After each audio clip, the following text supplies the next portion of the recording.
अगर मैं 10 से 20 हजार के स्मार्टफोन्स के बारे में बात करूं तो आपने एक चीज नोटिस करा हो कि अब जो यार इस प्राइस रेंज में जो स्मार्टफोन्स आ रहे हैं वो उतने प्रॉमिसिंग नहीं रहे। आपको एक तरह से सिमिलर डिजाइन देखने को मिलता है, उतने अच्छे कैमराज नहीं मिलते, परफॉर्मेंस भी सब पार में बोलूंगा। बट इन्फिनिक्स का जो नोट 50 सीरीज है, मैंने एक चीज नोटिस करा कि वो लोग कुछ नया ट्राई करने की कोशिश कर रहे हैं। मतलब एटलीस्ट बाकी स्मार्टफोन से ये अलग है। अब उनका जो ये स्मार्टफोन आया इन्फिनिक्स नोट 50S, इसको मैं कुछ दिन से टेस्ट करूँ और आज मैं इसके बारे में बात करूंगा कैसे ये बाकी स्मार्टफोन से अलग है, कहाँ पे बहुत ज्यादा एक्सेल करता है और किन चीजों में मुझे लगता है स्टिल इस पे भी काम करने की नीड है। सबसे पहले अगर मैं डिजाइन के बारे में बात करूं तो यहाँ पे स्मार्टफोन बाकी स्मार्टफोन से काफी ज्यादा अलग है। जैसा आप देख पा रहे हो, आपको कर्व पैनल देखने को मिलता है जो कि इस सेगमेंट में ज्यादा फोन्स पे नहीं है। और दूसरी सबसे बेस्ट पार्ट, इस फोन का आप स्लिमनेस देखोगे तो ये अंडर 7.8 mm के थिकनेस के साथ आता है, जो कि इसको one of the slimmest device बनाता है इस प्राइस सेगमेंट में। और अगर मैं वेट की भी बात करूं तो ये स्मार्टफोन 180 ग्राम्स का है और बैटरी साइज में भी कोई कॉम्प्रोमाइज नहीं है। तो उससे पता चलता है कि डिजाइन जो है उसमें ये काफी ज्यादा एक्सेल करता है। और अगर आप पीछे कैमरा मॉड्यूल भी देखोगे तो बाकी स्मार्टफोन से अलग है और इसके अंदर आपको हेलो लाइटिंग मिलता है जो कि एक तरह से नोटिफिकेशन लाइट की तरह वर्क करता है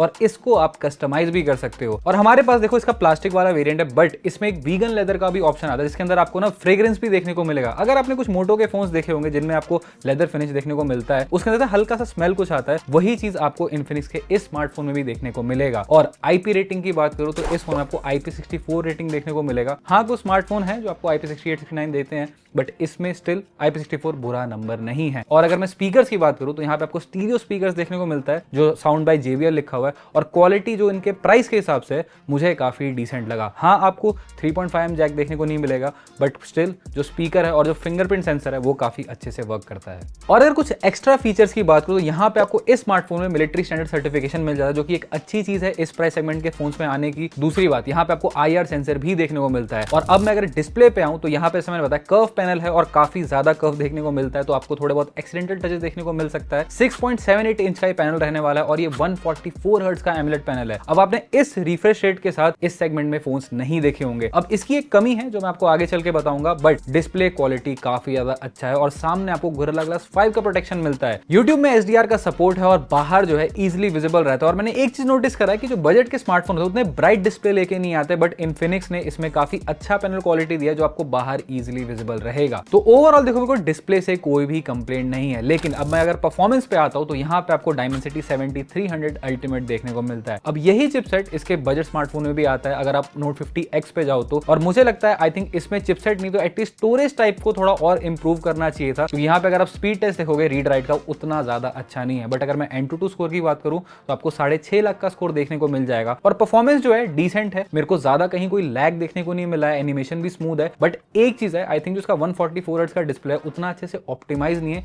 इसलिए आपको थोड़े बहुत जिटर्स देखने को मिल सकते हैं। बाकी इसके अंदर आपको एक्स्ट्रा एप्स मिल जाएंगे, नोटिफिकेशन ज्यादा नहीं आता है, बट हर चीजों को डिसेबल करा जा सकता है। Android 15 पे ये रन कर रहा है और आपको काफी सारे AI फीचर्स मिल जाएंगे। अगर आपको AI फीचर्स का मन है तो भाई इस फोन में आपको भर भर के मिलते हैं और 2 साल का OS और 3 साल का सिक्योरिटी पैच भी देखने को मिलता है। गेमिंग परफॉर्मेंस की बात करें तो आप स्मूथ एक्सट्रीम पे BGMI खेल सकते हो, जो कि डिसेंटली परफॉर्म करता है और ज्यादा हीट भी नहीं करता है फोन। अगर मैं गेमिंग फीचर्स पे आऊं तो आपको बहुत सारे मिल जाएंगे, प्लस आपको बाईपास गेम चार्जिंग का भी फीचर मिल जाता है, तो फिर आप फोन को भी चार्ज में लाके गेमिंग कर सकते हो, फोन ज्यादा हीटअप नहीं होगा। अब अगर देखो फोन के कैमरा के बारे में बात करें तो भले ही दिखने में आपको देखो यहाँ पे 3 सेंसर दिख रहे हो, बट एक्चुअली में डुअल कैमरा सेटअप है और जो दूसरा कैमरा भी आई थिंक पोर्ट्रेट के लिए यूज होता है, बट जो मेन कैमरा है वो 64 मेगापिक्सल का सोनी का आपको सेंसर देखने को मिलता है और जो डे लाइट में काफी अच्छे इमेज आपको लाके देता है, जो अपने प्राइस को अगर मैं बोलूँ उसको जस्टिफाई करता है। आपको अच्छा डायनेमिक रेंज मिल जाता है, डिटेल्स डिसेंट मिलेंगे और पोर्ट्रेट में आपको 2x का ऑप्शन मिलता है जहां पे आपको डिसेंट पोर्ट्रेट्स लाके दे देगा, बट आप जूम इन करोगे तो उतनी क्वालिटी आपको नहीं मिलेगी। लेकिन जो लो लाइट में अगर मैं बोलूँ उसमें इसने काफी अच्छा परफॉर्म करा है,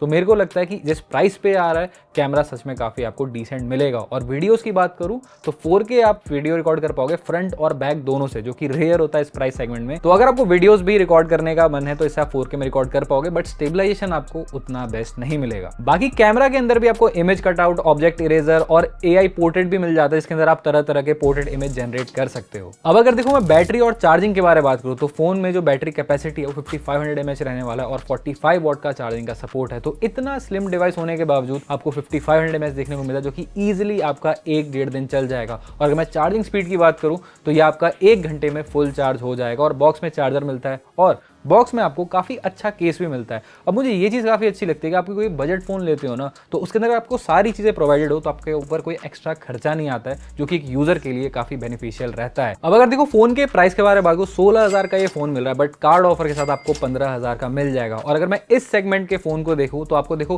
कहां पे ये फोन एक्सेल करता है। सबसे पहले डिजाइन आपको इतना अच्छा नहीं मिलने वाला है, काफी लाइट वेट है, सामने आपको कर्व पैनल मिल जाता है, और परफॉर्मेंस भी डेली में काफी डिसेंट है, आपको कोई भी लैग देखने को इतना नहीं मिलेगा। बैटरी साइज भी काफी अच्छी है, और जो मेन कैमरा है वो काफी अच्छा परफॉर्म कर रहा है। अगर मैं इसके प्राइस सेगमेंट को देखते हुए चलूं तो कहां पे मेरे को लगता है कि थोड़ा और ये बेटर हो सकता था, वो था इसका स्टोरेज टाइप। अगर उसको थोड़ा और अच्छा यहाँ पे लाके देते तो आई थिंक और थोड़ा बेटर परफॉर्मेंस निकल के आता। बट स्टिल इस प्राइस में बोलूंगा ये काफी अच्छा स्मार्टफोन है, मैं इसको रेकमेंड करूंगा। बाकी फिर भी इस फोन का रेटिंग कोई भी डाउट हो तो आप कमेंट करना, मैं रिप्लाई करने की पूरी कोशिश करूंगा। और अगर आपको ये वीडियो पसंद आया तो प्लीज वीडियो को लाइक कर देना और चैनल को सब्सक्राइब करना।